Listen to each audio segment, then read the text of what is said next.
গোপালগঞ্জের কোটালীপাড়ায় প্রথমবারের মতো পরীক্ষামূলকভাবে মুক্তা চাষে এসেছে অভাবনীয় সাফল্য।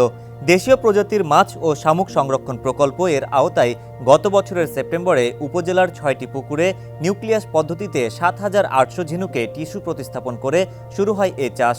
মাত্র ১০ মাসের ব্যবধানে সেখান থেকে আহরণ করা হয়েছে প্রায় ১৭,৪০০টি মুক্তা। ঝিনুক একসাথে দুইটা কাজ করা যায়, দেখা যায় মাছ থেকে আমরা লাভবান হচ্ছি, সাথে সাথে ঝিনুকে মুক্তা চাষ করে ওই থেকেও আমরা লাভবান হচ্ছি, কারণ এতে মাছ চাষের পর কোনো প্রভাব পড়ে না। বিশেষজ্ঞদের মতে মাছের পাশাপাশি পুকুরে ঝিনুক চাষ করাও সম্ভব। ঝিনুককে আলাদাভাবে খাবার দিতে হয় না, ফলে উৎপাদন খরচও কম। প্রতিটি ঝিনুক থেকে উৎপন্ন মুক্তার বাজার মূল্য ৬০০ থেকে ১,০০০ টাকা পর্যন্ত, যা এ খাতকে করে তুলেছে অত্যন্ত লাভজনক।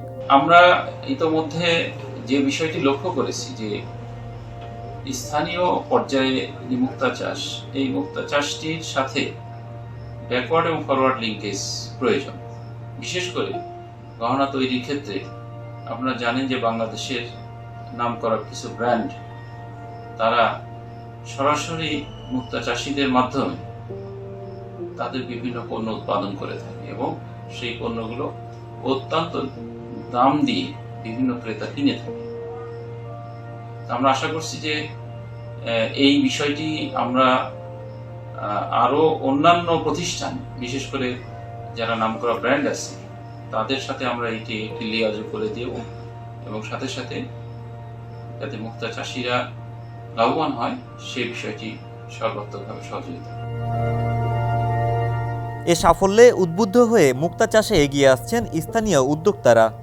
আমি মুক্তা চাষ দেখছি, আমাদের মৎস্য অধিদপ্তর কর্মকর্তা স্যার আমাদের মুক্তা চাষ দেখাইছে। তারপর আমি মুক্তা চাষ দেখা পরে ওইগুলা থেকে অলংকার কিভাবে তৈরি হয় সেটা শেখার জন্য আমি প্রশিক্ষণের জন্য যাচ্ছি।